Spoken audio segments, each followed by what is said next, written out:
Bonjour, j'espère que vous allez bien.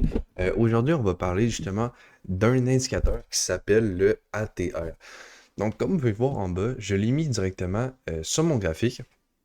Puis, il y a vraiment beaucoup de traders que j'ai remarqué qui ne savent même pas c'est quoi l'ATR, alors que c'est littéralement quelque chose que j'utilise dans toutes mes positions pour mieux placer mes stop-loss. Donc, l'ATR, c'est quoi? Ben, en fait, c'est la moyenne de la volatilité des dernières closures des bougies. Donc, par exemple, ici, on va voir que on est à 0,00050. Donc, on est sur l'euro USD en 5 minutes. Puis maintenant, si on prend la règle, puis on mesure, mettons, de ici à ici, ben, on va voir justement ce petit chiffre-là. Donc, si on le met justement à 0,0050, ben, ça veut dire que en moyenne, OK, les dernières bougies qui sont, tu sais, selon la longueur que vous allez mettre, ici on a 14, donc ça va être justement les 14 dernières bougies, on va calculer leur volatilité. Moi, je laisse toujours à 14, OK, parce que ça va être justement le plus précis pour vos positions. Ensuite de ça, vous allez voir, OK, ben, la moyenne de la volatilité des closures des dernières 14 bougies, ça va être justement cette petite espace-là. Fait que si on y va niveau intelligent, OK, puis on rentre dans un trade, OK, puis on place notre stop loss. OK, donc par exemple, ici, je dirais, on rentre à la hausse. Puis je dis, OK, je le mets en dessous de ce dernier high-là, ce dernier low-là. OK?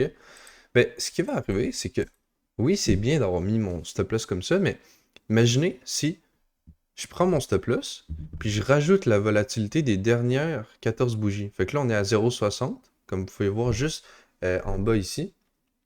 Puis là, on ajoute le 0,0050. OK? Fait que là, on passe à 0,0110. Sauf que là, oui, c'est un petit peu plus gros.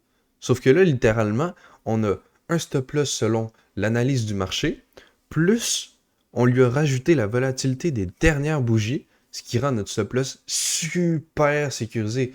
Parce que ça veut dire qu'on peut littéralement pas se faire stop loss dans les 2-3 prochaines bougies. Parce que si la moyenne c'est 0,0050, ok, puis que, mettons, dans le pire des mondes, ok, les deux prochaines bougies, là, ils font 0,050, mais ça va même pas nous stop loss parce qu'on est à 110. Puis 50 plus 50, ça fait 100. Fait qu'on serait encore en cours de la position pour justement aller vers notre take profit. OK? Donc, c'est vraiment quelque chose de très, très, très utile. OK? Il y en a qui vont vraiment pas aimer l'indicateur parce qu'ils vont dire ouais, mais tu sais, si je rajoute genre de l'espace dans mon stop loss, ça va réduire mon gain. Oui, mais sur le long terme, avoir un meilleur win rate, que ce soit en funded ou en contre réel, c'est beaucoup, beaucoup mieux que juste OK, pendant une journée, tu vas faire plus. Est-ce que tu préfères faire une journée plus puis après moins, ou tu préfères sur le long terme faire beaucoup, beaucoup plus? Mais je pense que tu préfères faire beaucoup, beaucoup plus. Puis pour faire vraiment plus, ben, il faut avoir un meilleur win rate, ok? Parce que en funded, c'est pour ça que justement, beaucoup de funded traders ben, vont aller plus vers des risques ratios entre le RR de 1 et le RR de 2, parce que ça va extrêmement augmenter leur win rate. Donc, ben, justement, augmenter leur profit, ok? Puis, ben, l'ATR, ben, c'est à ça qui sert. Dans le fond, on va venir sécuriser encore plus notre stop loss avec un niveau de liquidité de plus, ok, sur nos pips. Puis, ben, justement, vu que le prix, c'est comme une moyenne, ben, ça veut dire que dès que vous rajoutez la moyenne des 14 dernières bougies, vous pouvez pas vraiment vous faire sortir en une bougie ou juste comme ça pour aucune raison, ok? Ça va vraiment, dans le fond, sécuriser votre trade pour que votre analyse se passe dans votre trade. Parce que tu sais, des fois, vous allez vous faire stop loss à la mèche, puis après, ça va repartir. Mais en fait, en rajoutant la moyenne de la TR, ça va arriver vraiment, vraiment, vraiment, vraiment rarement. Parce que ben, justement, il calcule la volatilité des dernières bougies. Fait que c'est rare que tout d'un coup, il y a plus de volatilité. Tu sais, ça va être comme, OK, pendant tant de temps, il y a plus de volatilité sur le marché que, mettons, à 5 heures, tu sais. Sauf que, justement, si ça calcule la volatilité totale, ben ça va vous aider justement, peut-être même à aller vers votre take profit. OK?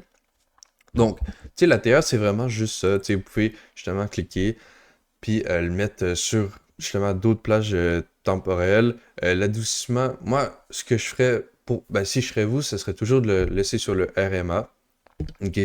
Puis, niveau style, ben, tu sais, vous pouvez changer la couleur, etc. Puis, tu sais, vous cliquez juste à ce petit chiffre-là. Tu sais, le graphique, moi, personnellement, je l'utilise pas. J'utilise juste l'ATR pour placer mes stop-loss. Donc, tu sais, je peux vraiment le rapetisser comme ça, puis juste presque pas l'avoir sur mon graphique, puis juste me fier au petit chiffre qui est en bas à droite. Donc, tu vois, c'est une petite vidéo vraiment, vraiment courte. J'espère que vous l'avez appréciée. N'hésitez pas vraiment à l'utiliser à l'ATR et me dire ok, en commentaire qu'est-ce que vous en pensez, si vous allez l'utiliser dans le futur ou pas. Je vous souhaite une excellente journée. On se voit dans une prochaine vidéo.